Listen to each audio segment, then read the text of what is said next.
ये जो महंगाई का मामला है, इस पे आपने बड़ा काम भी किया है। आपको क्या लगता है कि ये महंगाई वाकई जो अब 30-32% गई थी और मौजूदा साल में 11%, 6% और अब कहा जा रहा है जी 4% मौजूदा साल में रही, 6% आप खाने पीने की चीज़ों में महंगाई रही, तो आप अगले साल में क्या सूरत हाल देख रहे हैं आप? एहतशाम साहब, 2025 का साल तो मुझे लगता है एक तजादात का साल। तजादात इस हवाले से कि अखबार की सुर्खियाँ, टेलीविज़न स्क्रीन की सुर्खियाँ और ज़मीनी हक़ाइक़ में एक मुझे बहुत बड़ा तजाद नज़र आता रहा। पाकिस्तान के अंदर पाकिस्तान की मईशत के ऊपर जो बातचीत होती है, पाकिस्तान से बाहर जो पाकिस्तान की मईशत के ऊपर बातचीत होती है, उसमें बहुत तजादात जो हैं वो नज़र आते हैं। आप सोचिए कि पाकिस्तान के अंदर हम बात करते रहे कि मईशत का जो है वो तबाहाली की तरफ से ये बात भी की गई कि तबाहाली की तरफ जा रही है। मुल्क के बाहर निकलें तो आपको नज़र आता है कि जर्मनी की कंपनियां भी पाकिस्तान के अंदर इन्वेस्टमेंट करना चाह रही हैं, कमिटमेंट कर रही हैं। स्वीडन से कंपनियां आ रही हैं, फिनलैंड से कंपनियां आ रही हैं। अमेरिका के एक्सिम बैंक जो है वो कोई 1.3 अरब डॉलर कमिट कर चुका है। जर्मनी का जो बैंक है वो कोई 5 अरब डॉलर की कमिटमेंट कर चुका है। स्वीडन में 500 मिलियन की कमिटमेंट की है। कनाडा की रेकोडेक को 50% शेयर होल्ड किए हुए है कॉपर माइन के अंदर। कोमात्सु एक जापानीज कंपनी है, उसने कोई 440 मिलियन की कमिटमेंट पाकिस्तान के हवाले से की है। मेट्सो फिनलैंड की कंपनी है कि 200 मिलियन यूरो की कमिटमेंट ऑलरेडी कर चुकी है। स्कॉटलैंड की कंपनी है। तो एक तो मुझे ये तजादात बहुत नजर आए कि ज़मीनी हक़ाइक़ क्या हो रहे हैं और पाकिस्तान के मीडिया के अंदर जो है वो बातचीत किस किस्म की हो रही है। महंगाई का आपने जिक्र किया, आपने बता दिया कि आज से कोई 2-2.5 साल पहले 30-31% तक महंगाई की शरह पहुंच गई थी और अब वो गिरती गिरती सिंगल डिजिट पे पहुंच गई है। अब इसका मतलब ये नहीं है कि महंगाई ख़त्म हो गई है। इसका मतलब ये है कि जो महंगाई का घोड़ा 30-31 किलोमीटर की रफ्तार से 2 साल पहले भाग रहा था, आज वो 5-6-7% की रफ्तार से भाग रहा है। तो रफ्तार नीचे आ गई है, लेकिन जो महंगाई है वो अभी भी बढ़ रही है। तो सिमत ठीक हो गई। तो हमारे यहाँ इसके ऊपर तो बहुत जोर दिया जाता है कि महंगाई चलती चली जा रही है, चलती चली जा रही है, दौड़े चली जा रही है। ये जिक्र नहीं किया जाता कि सिमत क्या है। पहले वो अगर 31% की सिमत थी तो आज वो 4-5 या 6% की सिमत रह गई। तो इसमें डॉक्टर साहब ये जो बड़ी बात होती है कि इकॉनमी अगर बेहतर होती है, उसके फ्रूट्स आम आदमी तक पहुंचते हैं, ट्रिकल डाउन इफेक्ट उसके आते हैं। हम देखते हैं बहुत सारी बात होती है, इन्वेस्टमेंट की भी बात, और आप देखते हैं कि जब महंगाई की बात हो तो मेरा ख्याल है आप देख लें हमारे मुल्क में लोअर मिडिल क्लास तो ख़त्म ही हो गई है डॉक्टर साहब। वो तो उनका शुमार भी उन लोगों में हो गया है जो गुर्बत की निचली सतह तक रहते हैं, जिनका कहा जाता है परसेंटेज 45% हो गई है। तो इस हवाले से कोई खुशखबरी, कोई आप समझते हैं, कोई सिल्वर लाइनिंग नज़र आती है कि ये जो आम आदमी की परेशानियाँ है, मिडिल क्लास जो रुल गया है, इसके लिए आपको नज़र आता है कि सारी बातें अपनी जगह, इनका ज़िंदगियों में कोई तब्दीली आएगी, कोई टर्न अराउंड हमें नज़र आता है इकॉनमी का इस हवाले से? जी, सवाल बड़ा ज़बरदस्त है एहतशाम साहब, और जवाब कुछ ऐसे निकलता है कि ख़ास तफरीक करनी होगी माशी हालत की और माशी सिमत की।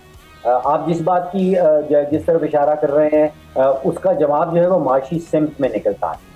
अब आप अंदाज़ा कीजिए कि हमारे जो अज़रबैजान के साथ डिफेंस इक्विपमेंट के हवाले से मुआहदा है वो तकरीबन 4.5 अरब डॉलर का है।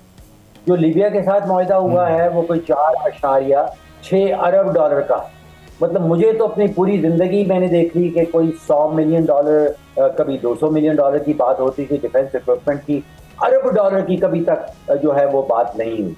अब यहाँ पे जो फॉर्मूला है वो ये बनता है कि 1 अरब डॉलर की अगर इजाफी जीडीपी मुल्क के अंदर निकलती है तो उसके नतीजे में लगभग 3 लाख नौकरियां निकलती हैं। यानी कि 1 अरब डॉलर का इजाफी माल बनाने के लिए 3 लाख इजाफी नौकरियां पाकिस्तान के अंदर निकलेंगी। तो यहाँ पे मैंने बताया कि अगले चंद सालों में जो हमारा एग्रीमेंट है 4.5 अरब एक और 4.6 अरब डॉलर, आप समझ लीजिए कि 9 अरब डॉलर। तो यहाँ आपने वो मल्टीप्लिकेशन का जो काम है वो आपने करना है कि 1 अरब डॉलर के पीछे लगभग 3 लाख नौकरियां जो है वो निकलती हैं। इससे पहले मैंने आपसे रेकोडेक का जिक्र किया।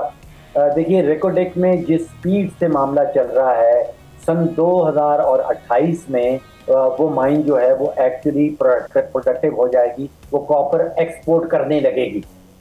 उस वक्त जो पाकिस्तान से बाहर की कंपनियां रेको डेक के अंदर इन्वेस्टमेंट कर रही हैं, उनके आदाद शुमार के मुताबिक लगभग 1 लाख नौकरियां जो हैं वो रेको डेक और उसके डॉक्टर साहब वक्त कम है, मैं एक चीज़ आपसे ज़रूर पूछना चाहूँगा। हुकूमतों के दावे अपनी जगह पे, लेकिन एक बात होती है कि जी हुकूमतें तो अब कहते हैं वो कारोबार नहीं कर सकती, ना उनके पास पैसे हैं, उनको अपना डिसइन्वेस्ट ही करना चाहिए, प्राइवेटाइज ही करना चाहिए अपने इदारों को।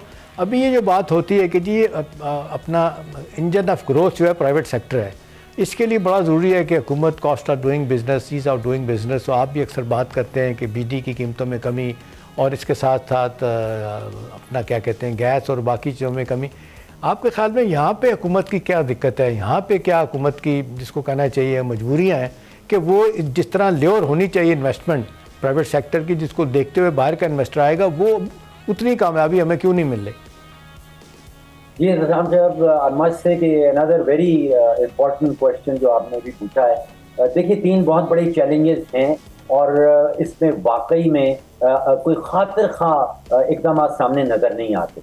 एक एनर्जी सेक्टर का आपने जिक्र किया, बिल्कुल दुरुस्त है। आप सोचिए कि कहीं 21-22 सेंट का एक यूनिट जो है वो पाकिस्तान में बिकता है और हमारे हमसाये ममालिक में तकरीबन आधी कीमत, कुछ ममालिक में आधी से भी कम है।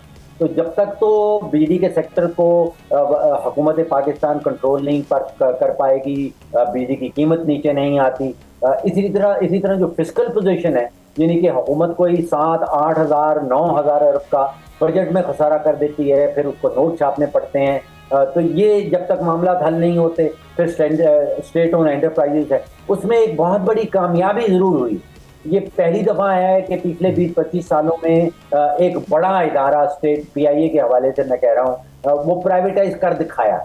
अब इसका एक पैगाम ज़रूर जाता है कि आपने एक बहुत बड़ा काम कर दिखाया है, तो फिर एतबार और एतमाद जो है वो कुछ बढ़ने लगता है कि शायद हुकूमत पाकिस्तान बाकी जो 110 स्टेट और एंटरप्राइजेस हैं उनको भी प्राइवेटाइज करने में कामयाब होगी। तो challenges are there, specially in the energy sector and in the fiscal domain.